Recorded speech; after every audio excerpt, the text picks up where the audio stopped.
आज हम बात करेंगे इंडियन डिफेंस फोर्सेस के बारे में। आर्मी इन कश्मीर बर्फीली चोटियों से पाक और चीन को स्पष्ट संदेश। न कारगिल या गलवान दोहराने की हिमाकत। थल सेना, वायु सेना और नौसेना के विशेष दस्तों ने कश्मीर में बर्फ से ढकी चोटियों पर संयुक्त सैन्य अभ्यास किया। समुद्र तल से करीब 9000 फुट की ऊंचाई पर इन दस्तों ने अपनी आक्रामक क्षमता परखी। ड्रोन और यूएवी से लेकर दुश्मन की मिसाइलों से निपटने की पूरी तैयारी है सेना की। पाकिस्तान हो या चीन, दोनों में से अगर किसी ने भी सर्दियों में हिमपात की आड़ में नियंत्रण रेखा यानी LOC या वास्तविक नियंत्रण रेखा यानी LAC पर कारगिल या गलवान दोहराने की हिमाकत की तो उसे मुंह की खानी पड़ेगी। दुश्मन को उसके घर में घुसकर मारने का मादा रखने वाली थल सेना, वायु सेना और नौसेना के विशेष दस्तों ने मंगलवार को समुद्र तल से करीब 9000 फुट की ऊंचाई पर स्थित गुलमर्ग बर्फ से ढकी चोटियों के बीच संयुक्त सैन्य अभ्यास करते हुए अपनी आक्रामक क्षमता को परखा। ड्रोन और UAV से लेकर दुश्मनों की मिसाइलों से निपटने के लिए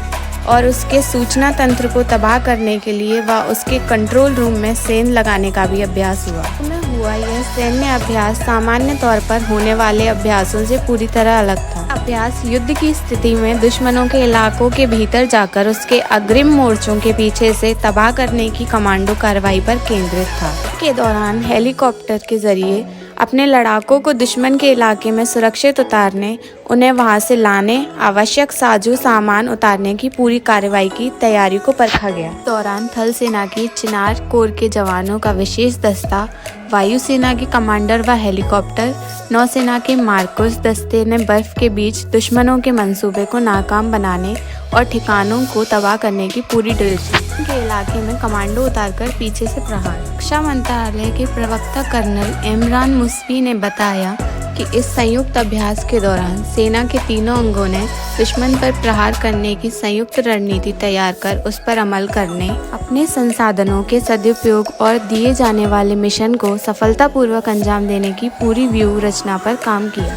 दुश्मन की गोलाबारी के बीच के साथ ही दुश्मन पर पीछे से प्रहार करने के लिए उसके इलाके में अपने जवानों को उतारने की कार्रवाई का अभ्यास किया गया। दुश्मन के राडार से बचते हुए अपने जवानों को दुश्मन से इलाके से निकालने व अग्रिम मोर्चों पर आवश्यक के साथ इलेक्ट्रॉनिक वारफेयर भी बना हिस्सा। कर्नल इमरान मुस्वी ने बताया कि इस अभ्यास में अपाचे हेलीकॉप्टर भी शामिल हुए। इलेक्ट्रॉनिक वारफेयर जो बदलते परिवेश में अहम हो चुका है, वह भी इस सैन्य अभ्यास का हिस्सा रहा। बीच एक सैन्य अधिकारी ने बताया कि इलेक्ट्रॉनिक वारफेयर में दुश्मन के कमांड कंट्रोल सिस्टम के कंप्यूटर को हैक कर उसे जाम करना, उसके सूचना तंत्र को नाकाम बनाना, हवा में ही दुश्मन की मिसाइल को मार गिराना, UAV और ड्रोन हमलों को नाकाम बनाना शामिल रहता है। सामान्य नहीं है ये सैन्य अभ्यास।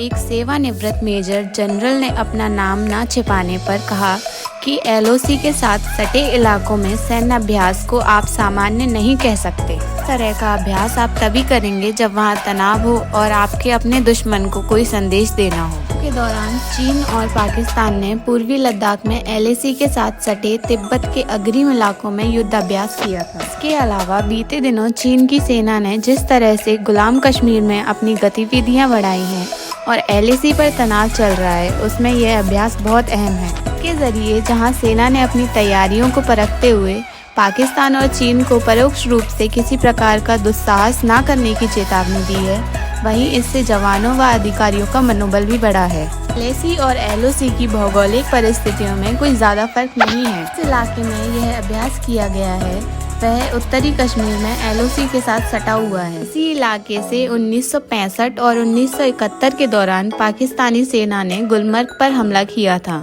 इसी क्षेत्र में कई बार आतंकी भी घुसपैठ कर चुके हैं, इसलिए सैन्य अभ्यास के लिए यह जगह महत्वपूर्ण हो जाती है। बातें नहीं करते, हम समर्थ हैं। हम सिर्फ बातें नहीं करते, हम समर्थ हैं, यह बताना भी जरूरी है। इस अभ्यास का हिस्सा बनना रोमांचकारी भी है और आपको हमेशा तैयार रखते हुए मनोबल ऊंचा रखता है। चिनार कोर के commander lieutenant general DP Pandey ने गुलमर्ग में हुए युद्ध अभ्यास को जरूरी बताते हुए कहा है कि यह हमारी क्षमता को परखने और उसे बढ़ाने का जरिया है।